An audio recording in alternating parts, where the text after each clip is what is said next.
What's going to happen in 7 or 8, 9 months' time?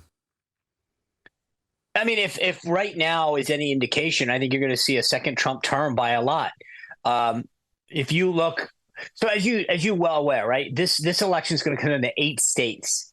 Those 8 states, every single one of them right now favors Donald Trump, and he doesn't. He only needs probably, I think. Well, obviously, each one of them has a different amount of electoral votes, but 3 of them in the right combination put him back in the White House. So he doesn't need all of them. He happens to be leading in all of them.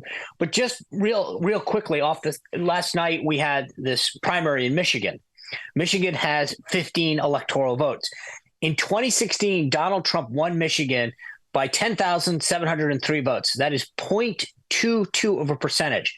The reason I bring that up is that last night, Joe Biden won Michigan in his primary. That's fine. But there were over 100,000 people, 13% of the Democrats who voted in the primary on the Democrat side. Less important about the percentage and more important than that number, 100,000, that voted uncommitted. These are largely Arab Americans, but people who don't like his policy in Gaza and have made it very clear that if something doesn't change, they're not voting for him. Well, like I said, if you're dealing on the margins, 10,000 here, 20,000 there, and Arizona was 10,000, Pennsylvania was, or I think Wisconsin was 40,000 or something like that. But these are states that are on the margin. And right now, Trump has 5 to 7 points leads in every one of them.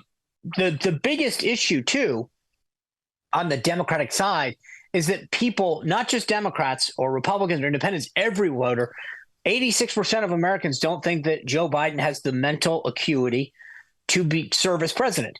That can't be fixed, unless you're Benjamin Button.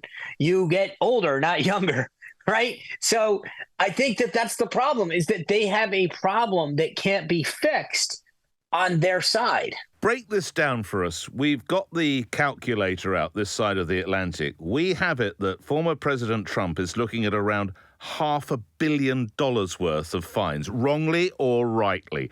Does that help or hinder his cause, Sean? Well, it depends how you define his cause. Politically, it's been very helpful for him.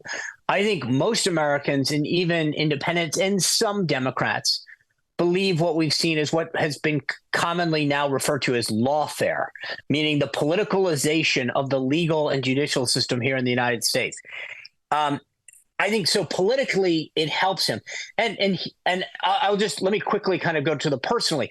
I don't think anybody, if you come to him, no matter how rich you are, and say, hey, because the thing about the New York fine is that he's going to appeal it. We all know it. They filed in court to do it. But under New York law, you have to start putting up some of the money even while you undergo appeal. So anyone, regardless of who you are, where you are, know the phrase, how liquid are you? How much cash do you have versus assets, right? And most people keep a lot in stocks, bonds, maybe real estate, precious metals, whatever.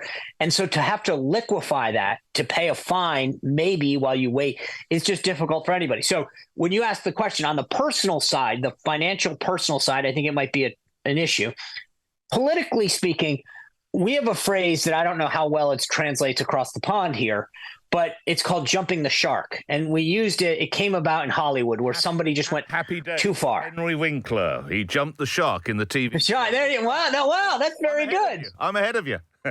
There you go. Well, anyway, I think the Democrats in many of these cases jumped the shark. So, for example, in that New York case, they valued Mar-a-Lago at $18 million.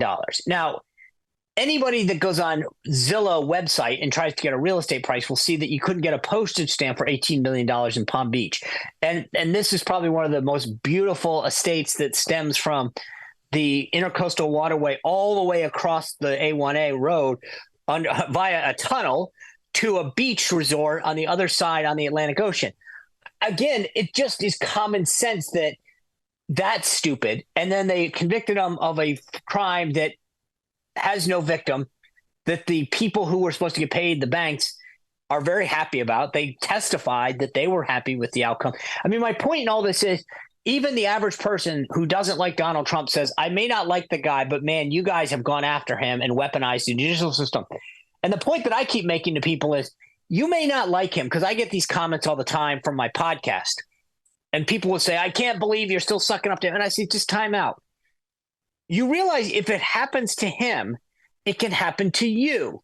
And he has at least the resources to fight it. What are you going to say when the Department of Justice comes after you and says, settle or we will exhaust you financially? And that's what, and I think enough people, as I said, we're playing on the margins on so many of these states, get it. At least I hope they do.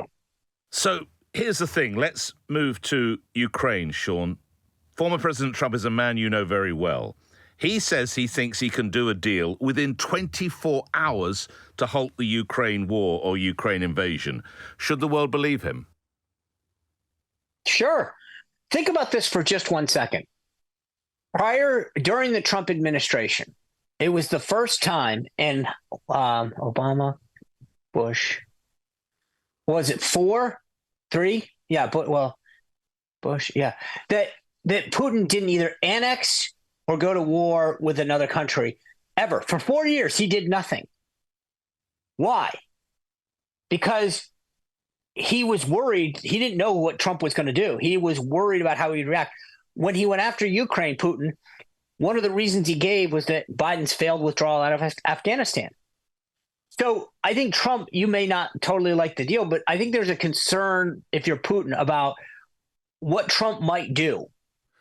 And so you're going to go, tell me what I need to do. But Sean, that's like playing poker with the Taliban. You don't know what they're going to do. How safe is that? Well, but that's not, no. There's a difference. I think it's Putin that needs to worry, not the United States.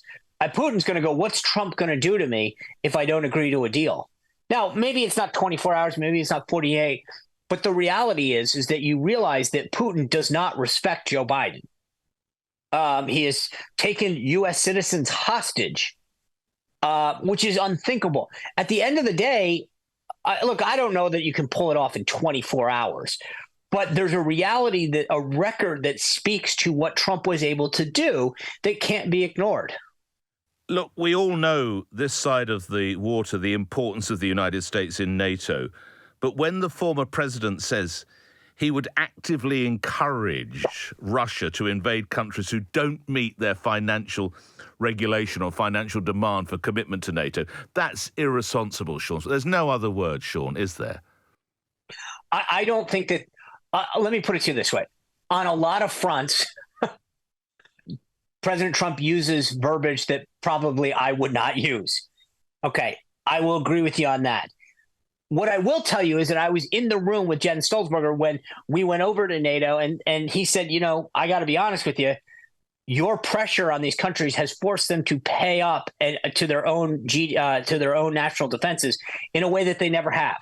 The one thing that I will tell you, and I get it, I think that NATO needs to stand firm. It is an important organization as a hedge against Russia's aggression.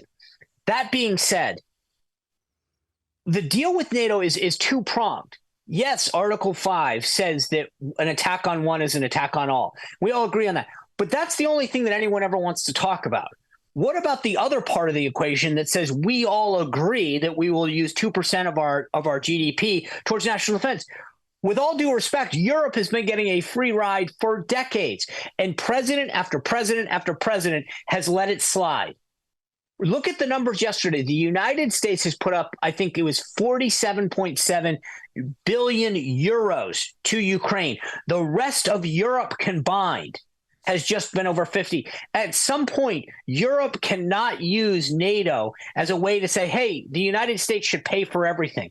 It's a free lunch that the European countries have been getting for too long. And you may not like President Trump's rhetoric all the time, but the reality is that his tough rhetoric forced several NATO countries to finally look and say, we better start investing in our own national defenses. How many $1 billion do you reckon he wrung out of the room taking that stance, Sean? I don't remember the number that Secretary General Stoltenberg said, but he had a number at the time, and it was a lot. I mean, I think we've added at least 4 or 5 countries that are now at 2% among the countries that belong to NATO. It's the right thing to do for them to begin with, but B, that's my point, is that there's two sides to the pledge that NATO's about. One is we will agree to do this. And if you're a country in Europe, it's in your best interest to do this. He is, it's Putin is the neighbor that no one wants right now. The United States, we're across the pond, and yet everyone keeps looking at us and saying, "Hey, you'll bail us out." I think if it gives you any solace, look at Trump over 4 years. He talked tough, but he also stayed in NATO. Last minute or so together, what would your message be to Nikki Haley? Laughing is not good enough, Sean. I need words here. I know. It's sorry. Stop. Okay. I mean, Alrighty. I listen, I'll be straight with you. I did my first campaign 30 years ago. I've seen people stay in races. I've seen them drop out sometimes, for a variety of reasons. Honest to God, I cannot explain what she's doing. It doesn't make political sense, and it doesn't make personal sense. And what I mean by that is, politically speaking, there's no future for her anymore. There's no 2028. There's no 2032. She has burned so many bridges with the base of the party. But personally, on like a professional level, I also just don't see, unless she's vying entirely for a CNN contract, which she probably could have had anyway. I don't know why you're just – people are starting to question you. Now, the Koch network, which was funding a lot of her ground operation, pulled out. I think the big donors – you don't get really rich by being stupid. And at some point, even the big donors are going to say, all right, this was fun. I got to cast my protest vote against Donald Trump so I can go to the country club and tee off and tell everyone I did my part. I mean, that's what this is really about. It's a bunch of rich dudes who want to be able to say, I tried to stop him. I gave Nikki Haley $1 million. All right, you tee off first. But they want to be able to have fun at the country club and look their liberal buddies in the face and say, I did my part. All right, move on. That's what this is about. And I just don't know why she wants to stick around. So she should stop.